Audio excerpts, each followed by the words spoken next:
The best data warehouse is now a data lakehouse. The Databricks Lakehouse platform delivers up to 12 times better price performance than cloud data warehouses. Discover Lakehouse today at Databricks.com. Welcome to Women Winning Divorce with your host, Heather Quick. Heather brings over 20 years of law experience that advocates and empowers women to achieve happier and healthier lives. Each week, we provide knowledge and guidance on different aspects of family law to help lead women through the difficult and emotional legal challenges that they are facing. Listen in as she discusses issues including divorce, custody, alimony, paternity, narcissism, mediation, and other family law issues to provide insight on the journey of women winning divorce. Welcome to the show. I'm Julie Morgan, and I'm joined by your host, Heather Quick. Hi, Heather. It's good to see you again. Good to see you as well, Julie. How are you today? I'm doing quite well. How are you? I'm great, thank you. Good. Another terrific topics. I don't know who comes up with these topics, but they're doing a great job, I tell you. Well, yeah, they are. And it's what the women want to hear. So hopefully they're on and listening to these things, because that's really where we get a lot of this content. Yeah, exactly. And this topic, I think about it, and it's going to cover something that even if you did not get a divorce per se, but you and your partner are no longer together, it's becoming a single mom and reinventing yourself. Yes. How important is this? Because when I think about this topic, I think about our very first show together and how you talked about the fact that you were about empowering women. How important is this? Well, I think this is really at the very top of the list, because when you are going through a divorce, which is a life-changing event, and, we may have touched on this in a previous show, but when you're married, it's natural that that is part of your identity.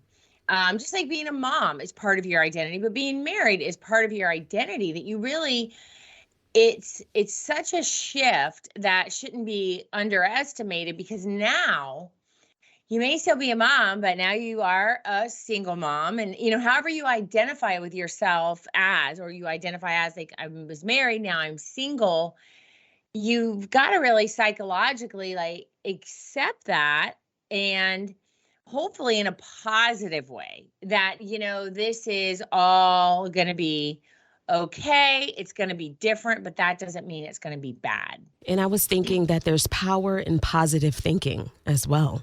It's true. Just like the negative. I mean, I think that has a lot, and there's been studies, as far as what effects that have on your health, certainly your physical health, your mental health, and emotional health, by the way you approach these types of issues.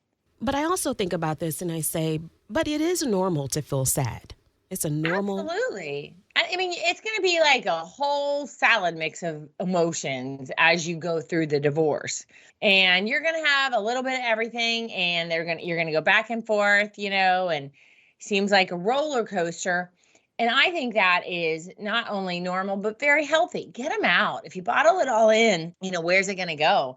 And one day you may explode. So absolutely feel your feelings, acknowledge them, and move on. You said acknowledge them and move on, but you have to actually take the time to grieve the life that you had. Again, here comes the point where we talked about therapy. Right. And having that moment, giving yourself that time. And honestly, it can seem indulgent, to give yourself that time to talk and rehash it, but it can be very valuable, and it may be forever, may not, maybe for a period of time. And ideally, I think that's what it would be. It'd be for a period of time, maybe more intensive, to give yourself an opportunity to flesh out these feelings, emotions, so that then you're not lashing them out or sharing them with your children or, your ex-to-be, your ex-husband or family, because that's exhausting for everyone else. You touched on a point. It also helps you to be a good parent, because after you've gone through this process and you're able to let it go, then you're able to parent in a much better way. Absolutely.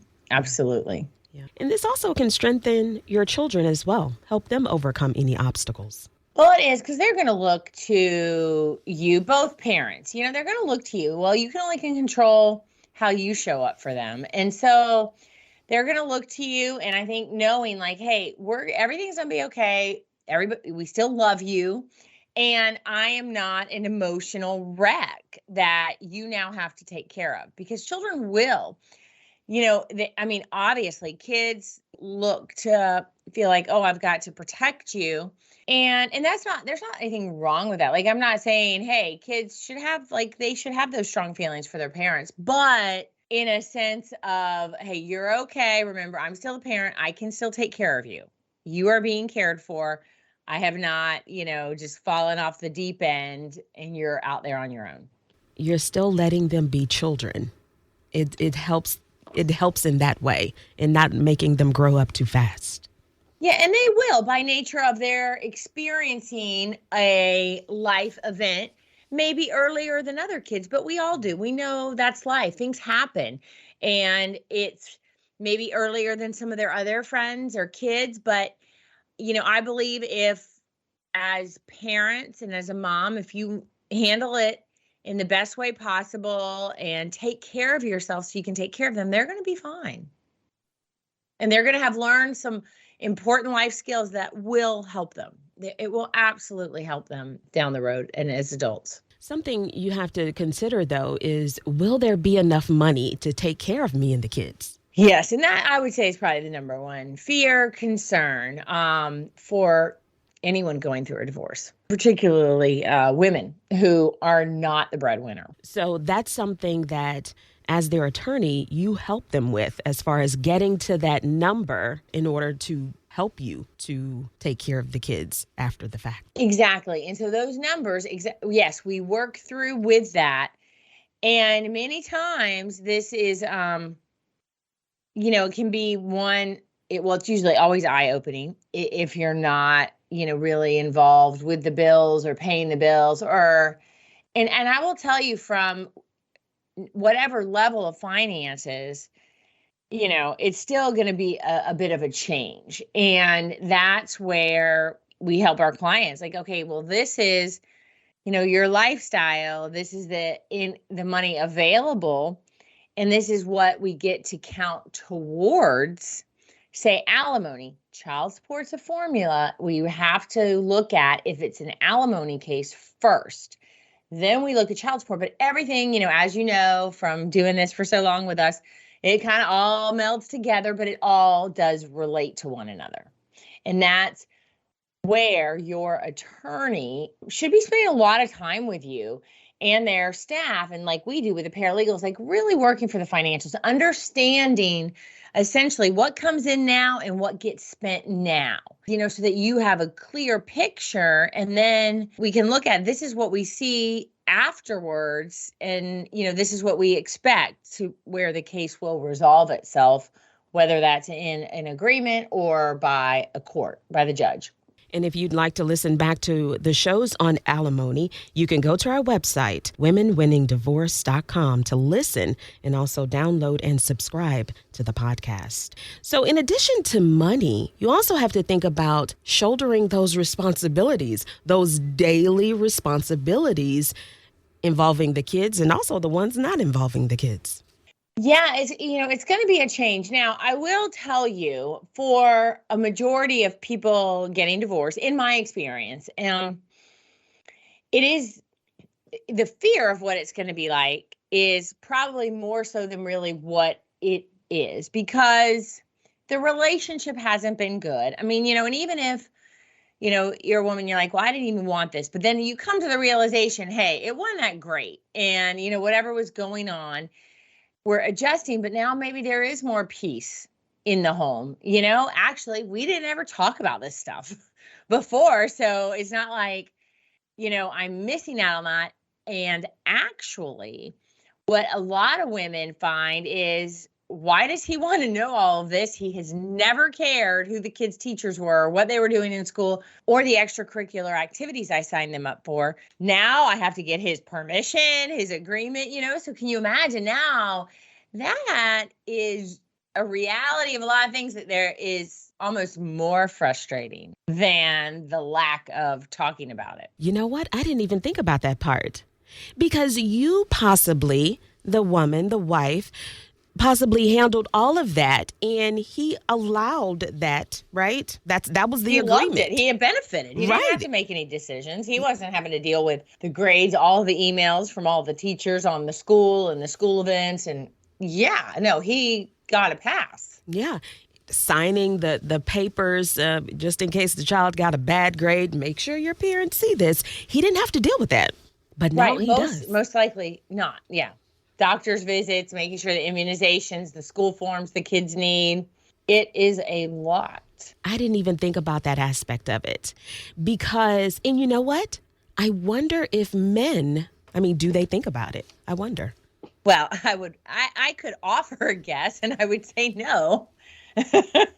No, I don't think they think about that either. No, not at all. Yeah, correct. That's a good one. Another thing we talked about also on the show about alimony was about making sure that you are financially independent or trying to get to that point so you don't have to rely solely on the money coming from your ex. That is a goal that I may have, our office may have for so many women that maybe that's not their goal right now because they can't really see that. But, I will tell you that particularly in the world we live in now, it's different. The ways to make money are different. There's so many opportunities for women that I see all around. I think it's fabulous. And whether it's those multi-level marketing things, but women make a good living on so many of those skincare, makeup things that allow them to have flexibility. They don't have to go get a degree. They don't have to work, a structured 9 to 5. And I think that is amazing. And I think that, women maybe say, I don't have any experience. It's like you have a whole social circle, especially you've been raising a family. You've been really logistically doing so much, and you leverage the people and your friendships to, maybe provide just a little bit of extra, but then recognizing what you could do for yourself. I just think it's great. I remember, Julie, you and I are so young, but I remember hearing about, remember the Avon and Tupperware back in the day? We've heard about that. Yeah. But that was it. And it now, you can just be on Facebook and, maybe your interest is fitness or coaching. There's so many things you can educate yourself and then begin to have a type of career, a type of, extra source of income that I just think is amazing. And that's the way I look at things. There is a lot of opportunity. And I know that it seems fearful, and women are like, oh my gosh, am I going to have to go, work for minimum wage? Well, nobody's going to make you do anything, but if you can expand your mind to everything out there, I see stuff being sold all the time. And, and I'm way behind on the TikTok and all that. My kids, my son's like, Mom, let me play more video games. I can make all this money, on YouTube video game. I was like, I don't know that you're that good and I'm not ready to commit to you doing, that 8 hours a day, but he's got a good sales pitch for it and it's out there. It really is. It really is. And it's about, and I can tell the way you expressed yourself right there, I can tell how passionate you are about the topic of making women feel powerful. Absolutely. Well, it's amazing because, if you've never really earned your own money and spent it or invested it and done things based on your ability, you just haven't experienced that as how free you feel compared to that before, because you've just maybe, sometimes you don't even know, what you don't know. You don't know that feeling, but then all of a sudden you're like, well, I can go buy a car now and qualify. I can do this for myself. I am not dependent. And that's a great feeling.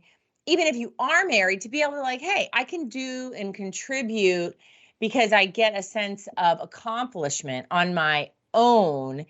And I do think that's important, for women in general to have that feeling. Can be from just even a part-time job, some little thing, there's just so much. There is so much out there and I think it just does give you a sense of, there's more to me and my identity, like as we started the show, than just a mom and a wife. Like I can do this. I can sell this. I can learn about this. I can contribute back. I do believe that's really important for all humans, but many women, during this transition to experience that and have that going for them psychologically. You're listening to Women Winning Divorce with Heather Quick, owner and attorney of Florida Women's Law Group. We're taking a quick break here, and when we return, we're going to talk about when the kids are with the other parent. What happens then, and what should your relationship be with your ex? Stay with us.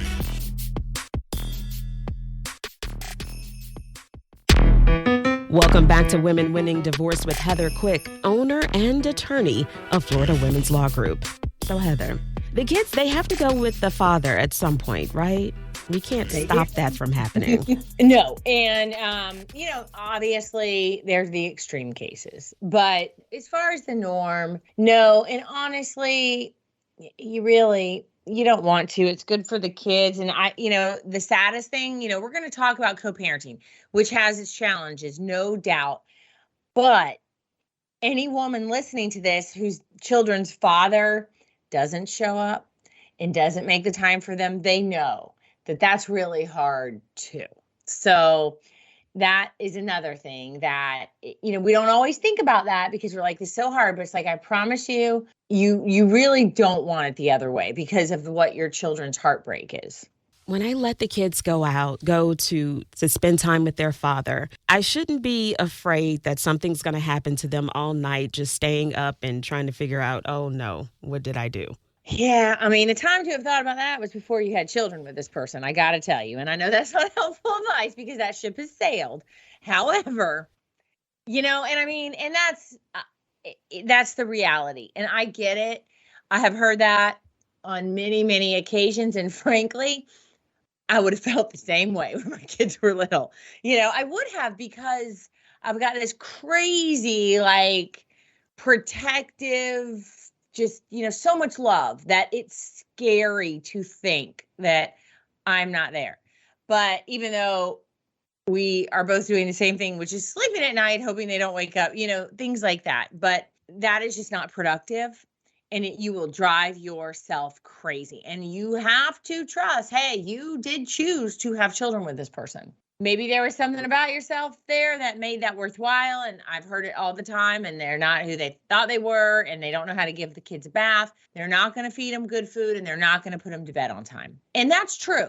They're not. They're different. It's going to be a different experience at their dad's house because you're different. And you don't see eye to eye on a lot of stuff, and probably parenting is one of them. So, but I think about those things, and it's interesting. Those things aren't necessarily the end of the world. It's okay, right? Not going to bed on time. All right, that's fine. They may be tired the next day, but and it is. And having, raised teenagers and, throughout and been throughout.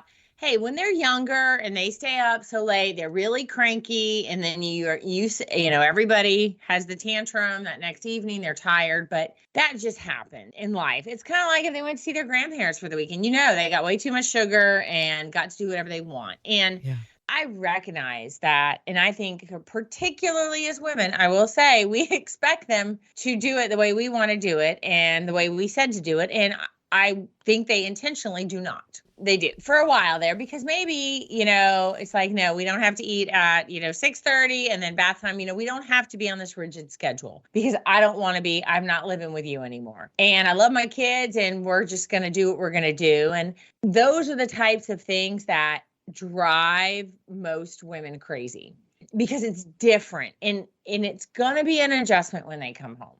Like it always is. It's that first 24 hours. Because kids are really trying to they're trying to understand like the different emotions they feel with that. And so they act out, and there's just an adjustment when they come back. And that's normal. And yeah, no, I know mom likes it. They're like, well, if he would only do XYZ, I wouldn't have to deal with this. Well, that's just not going to happen. It really isn't. So there is going to be that period when they return and maybe they are tired. Maybe they're wearing a dirty shirt and they tell you they've eaten at McDonald's 3 times a day. A lot of this might be more in the beginning, because then, people realize, hey, this isn't good. This isn't healthy. And we got to get some stuff done. And so I do see sometimes it becomes a little bit more normal, to the extent that it really depends on how much time they spend with their dad. And we're going to get to that. But if it's just a short, every other weekend, which that's not really the norm anymore. That's the way it used to be, 20 years ago. So the more time actually that they spend with their other parent, the more they're it's just life. We got to do what we got to do. So I think to give women hope. The more time they spend with him, the more structure they'll have when they are with him. Maybe. Mm-hmm. Maybe, and the more you can let that go, the better off you're going to be. Yeah. Also, you got to think about having a respectful relationship with your ex. This is interesting because you could use the kids as a little spy, right? Yeah, and that's terrible, because I think they're going to, kids are naturally going to share stuff. And I think you should just let it. Don't react. Don't then go. Because then I will tell you, if they tell you, they spent the whole day at Chuck E. Cheese or whatever, I don't even know if those things still around, but Dave and Buster's, and just, if you then go give their dad a hard time, dad's going to tell them, it just turns into, then they're not going to share. So, listen and try to be supportive. Don't be making notes on all the stuff that you're going to give their dad a hard time about. Unless it's really significant, let it go. And by you, chastising or trying to control the situation through that parent, otherwise it comes back to the kid. And then, because then the dad's going to be like, come on, I want to go here, but don't tell mom. She's going to give us a hard time. Then you end up being the bad guy, and then they're not going to tell you. And you kind of want to know, and you really want to know that, ideally that they're obviously safe and that they're growing that relationship, because the relationship with kids and their parents changes after divorce. And it's more of a, they have a relationship with mom, and then they have a different kind of relationship with their dad, but it's just going to be different. And they may get way more attention from their dad than they did when y'all were married. So make sure they have a positive view of both of you. And absolutely a positive view of mom and how she talks and treats their father. I very, very much think that is the way to go. You can't control what your ex-husband has to say or the way he talks about you, but you can control yourself, and your children will appreciate that, and they will respect you for that. And if he really is as bad as you say, they'll figure that out eventually. But they won't think it's because, they'll be more resistant if you're the one always bad-mouthing or criticizing. Yeah. That's funny that you've said that multiple times over different shows, that they will figure it out eventually. They really do. They do. And it's hard, and it's, but we as humans, the earlier we can learn, I think, coping skills and dealing with change, the better off we are. The Disney parent. Of course, we're not advocating any particular theme park or business, but this does happen. Yes, and I am partial to Disney, so I think I can say that just because I love Disney World. It is magical. Okay, so I am too. I gotta tell you, I have a Band-Aid on my finger, and it's Mickey Mouse. I am a Mickey Mouse crazy person. We are on the same page. I knew. That's why I like you. I could just read that, that magicalness. But because, why?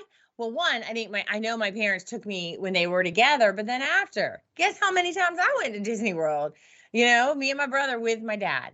And there are a couple things to this that I share for all parents and particularly moms, because it really, I know, drives them crazy because they're like, he's got the money to do that. I don't. I feel like I can't provide that. That may in fact be true. I get it. It's different and it could be a different situation.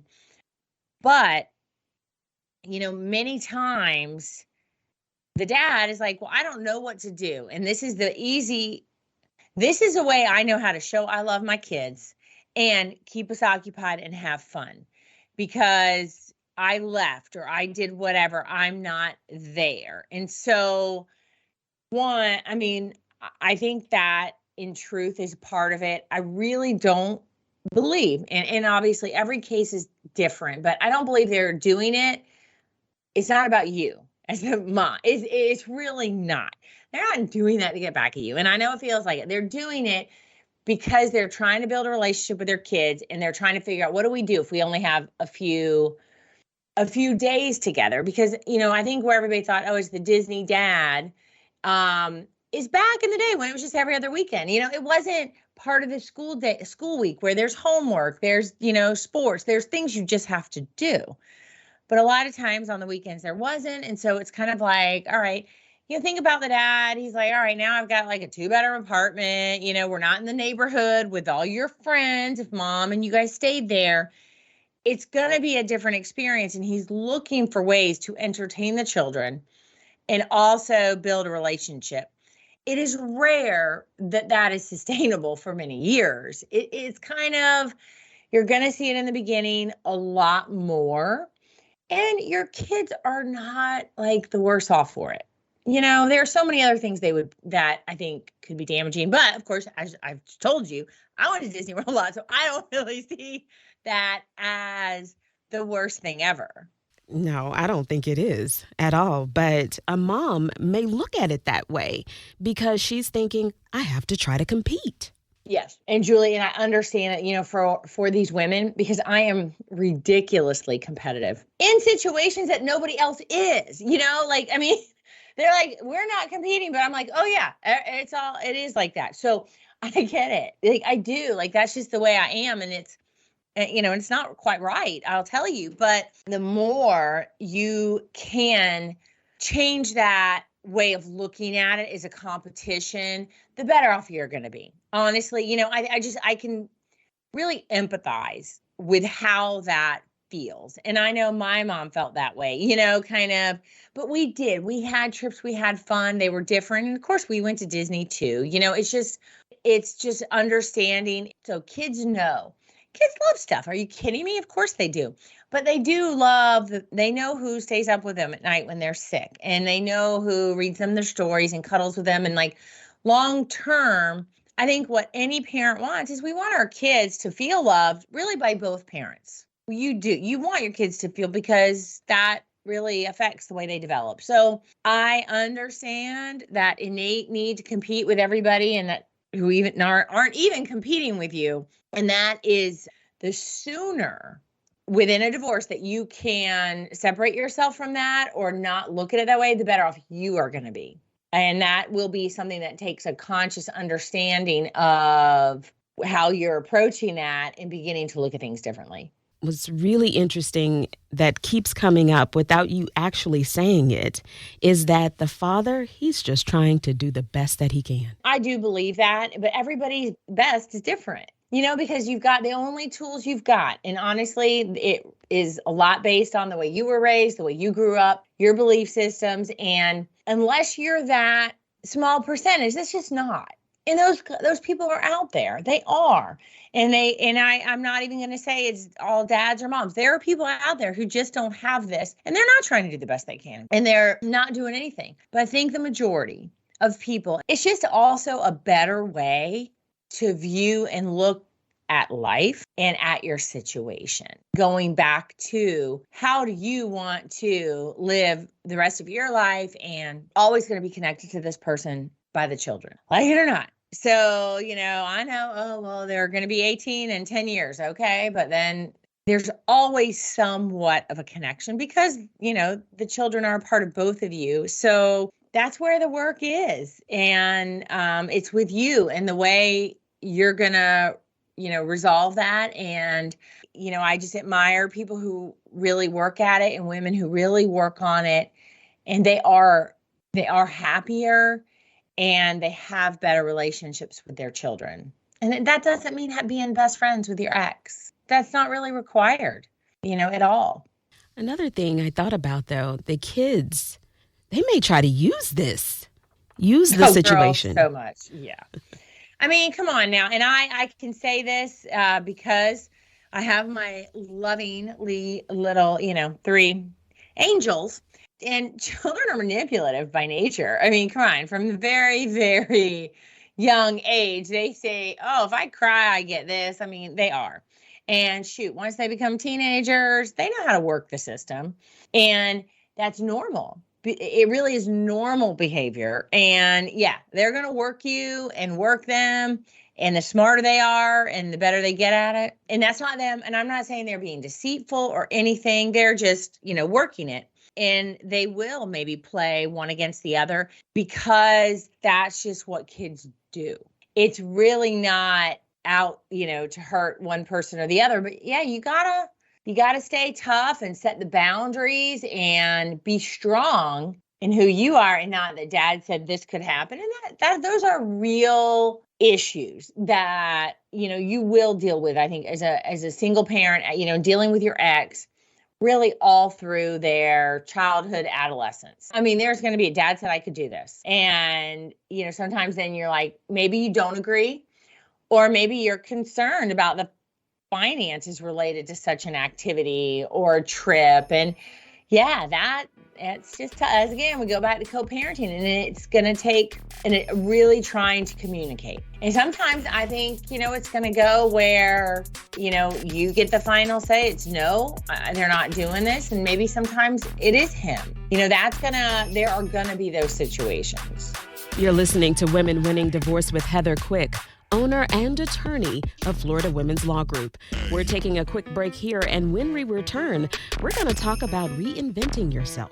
Stay with us.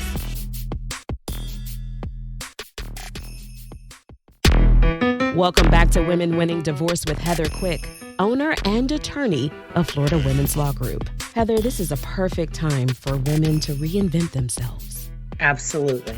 But I'm like, how do I do that? Well, and that is the big question, right? You have now some time that you may never really have had before for whatever reason or virtue that you really never had a break or a weekend off. And so that's going to be different.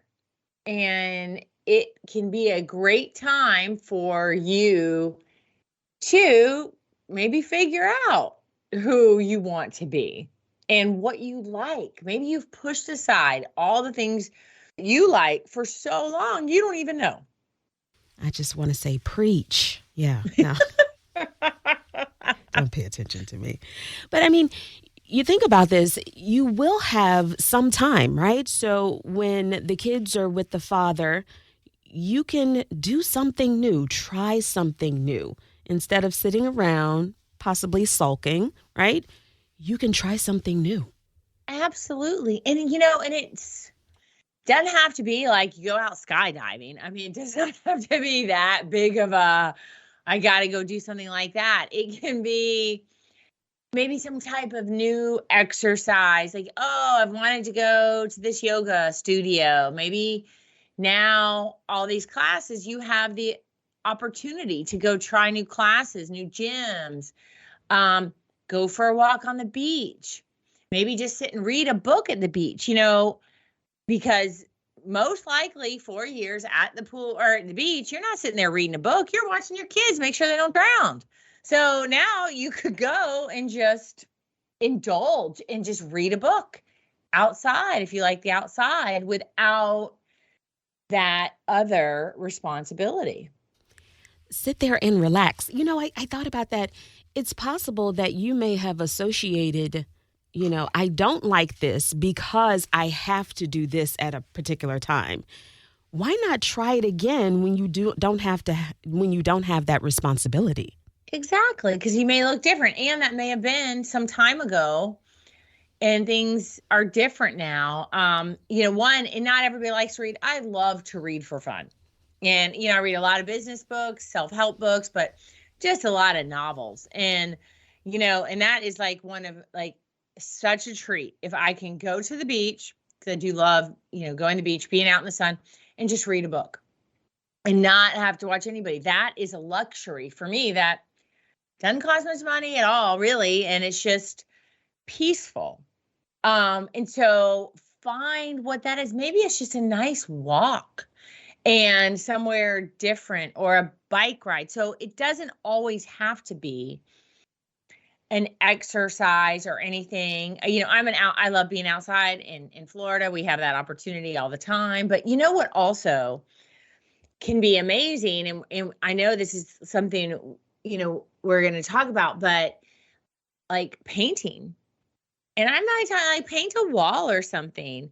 And I'll tell you a funny story about that. But like that, you can learn a lot from that. And it clears your mind a lot to, paint. That's so funny. I was thinking about that. I was thinking, there are so many places that offer, paint and drink a glass of wine. That's just awesome, right? But yeah, you don't even have to do that. You can sit at home and paint your wall while you drink a glass of wine. Absolutely. And if you do that, it's probably it depends how much glass of wine, because let me tell you, in my 20s, I had a place and I was like, I'm going to paint the walls, because it's a very dated old place. And shocking as it may be, had never done anything like that in my life. So, and I did this in law school. So it was like during exams. So I'd go to the Home Depot. I was like a regular Home Depot, get a can of paint, a roller, a paintbrush, whatever. Come back the next day covered in paint. I need more paint because, obviously I'm not very good at it. And I had like calluses. I'd never done anything that hard in my life. I am being absolutely honest. Like at 26-year-old, I'd never done any kind of manual labor whatsoever. And I have quite the appreciation for somebody. And I'm talking painting walls, people. I'm not talking artwork. Like that's even a whole nother level that I do not possess those skills. But, you're focusing on keeping the paint on the wall. If you're like me, on the wall, not on the ceiling and not on the trim, it allows, you can't have all these other thoughts that may be self-destructive. And maybe you're brightening a room and changing something. Paint really is not that expensive, and it's a very nice way to change the environment. Let's say you're in the same house and you just start with a bathroom or something like that. I think it can be very healthy as also like starting, making something fresh and new. Yes, fresh and new. It doesn't look the same as when he lived there. It's liberating, and it also gives you a sense of accomplishment. Yes, all of those things. And, and if you're like me, like it wore me out, man. I remember at the end, a day of painting, and of course I'm covered in it, so I've got to soak in a tub, and I'm like, how am I ever gonna get all this paint off my legs, but that's why they wear coveralls, I guess. But they're also, painters are better and don't get so much paint on themselves, most likely. But all of those things, and we're talking about reinventing yourself, new start. It's a new room, even if it's just one little space. It's a sense of accomplishment, and all those things that you listed that I think are very healthy. When he comes over, and a good way to spend that weekend if they're not there and you're worried about being sad, especially in the beginning. I do think in the beginning to be very purposeful about what you're going to do will be very helpful. And when he comes over to pick up the kids, he'll see that the bathroom is yellow and he never liked yellow. And you're like, yep, I did it. No, you shouldn't do that. Okay.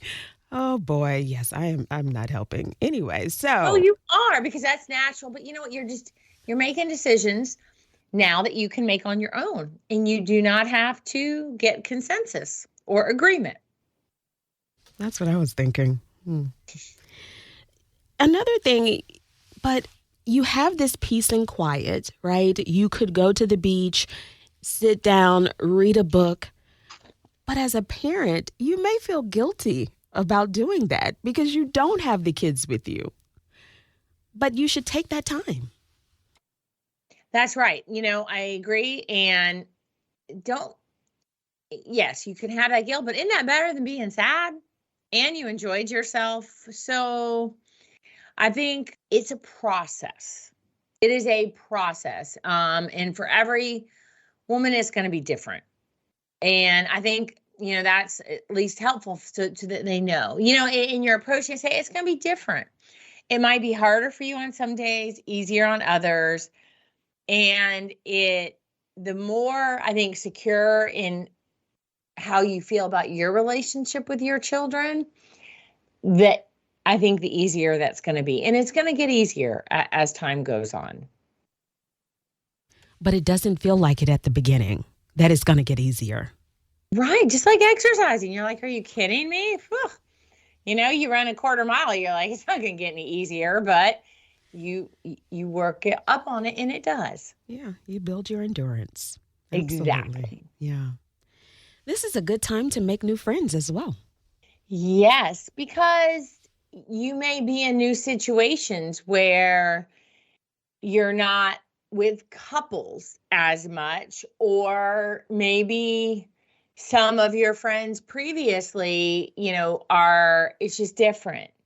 And you want to have a different conversation than about the married life and married trips and husbands. And so you're like, well, I want to just maybe make some new friends. And so that is where maybe new activities will help, because you're going to different places like, yoga or things where you would interact with other people, like a fitness class, or you've maybe joined the Y. And so where you can interact with other individuals, or, a church in a different group, some people, and that's a great way to meet other women and friends. So there are a lot of places, but it may have been so long ago, because now it's, again, doing something different, stepping out of your routine. Stepping out of your routine, you think about your friends, they're probably important to you. But then you also had those friends that you had as a couple. That's difficult. That really can be. And I think that's natural. And it may be different and it may not. There may be some friends who are really like supporting you, and I think even when your friends support you, sometimes the men are still friends with the guys, women friends with the women. So it's going to be different. Like I said, it may not be when they invite all their couple friends over, and you may feel different. And I think that you never know. And I think every situation is going to be different, and it's really probably going to depend on the level and depth of that friendship as to how it will change or not change. And I wonder if you ever get to a place where you can all get together again, possibly with your new significant other. That takes growth. It does. And, you never know. As a single mom, you try to be perfect, right? And because you're thinking, okay, I did all of this. I had these responsibilities before. I'm going to try to keep up everything, and I'm going to try to stay. It's going to be just right. You have to try to fight that that sense that you have to be perfect in everything. I would agree. And I think that that's an ideal that, if you're afraid to make mistakes or afraid to do something a little different, you're just imposing a lot of stress on yourself, but you're also not really growing, because then you're not going to try anything new because you might mess up. And I heard a speaker say that once, perfection just means you're not doing anything new or different or really trying to grow, because it's impossible to maintain a perfection all the time. And then that way it doesn't make it seem bad. We strive to make the best decisions based on the information we have at that time. But, sometimes you can let go a little and have, I don't know, let the kids have pizza or fast food for dinner, or, if that's been one of the things, or, you know what, if they don't want to take a bath tonight, it's not going to be the end of the world, and there are, all those different kinds of things that there is a lot of stability and a lot of comfort in a routine. I understand that. However, sometimes it's nice to give yourself a break and be like, oh, let's just take a breath. And you know what? It doesn't have to be this way all the time. That takes growth. And I think that also takes, Julie, is just recognizing realistically, there's a lot going on. And, this is where I can and can't do. And that happened to me once I had my third child. I was like, this is a whole different ball game, and hey, party invites, that may be, a few days before, not the 2 weeks and the lovely invitation and all that. Like sometimes it's just like we're making do and giving yourself grace, giving others grace that, it doesn't have to be perfect. And sometimes when it's not perfect, it actually can be better. And you have to remember perfection doesn't really exist anyway. Not in this way. And that I think is true. Yeah. We think it does, but it doesn't. No. On social media, you might think it does. You're looking at everything, you're like, it really doesn't though, Julie. You're right. No. Anything else you want to add on this topic? I think we've covered it pretty well. Sounds good. Well, until next time. Thank you so much. Thank you for listening to Women Winning Divorce. We hope you found information to help you navigate your divorce. If you like our show, please take the time to subscribe and provide a 5-star review. If you need more information, please visit our website at womenwinningdivorce.com, where you will find previous episodes and other helpful content. Join us next week as we continue our journey of women winning divorce.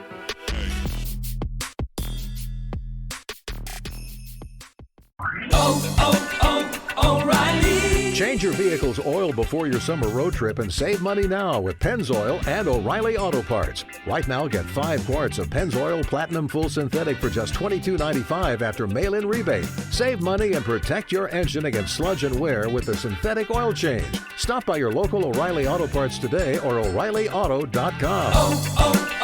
O'Reilly.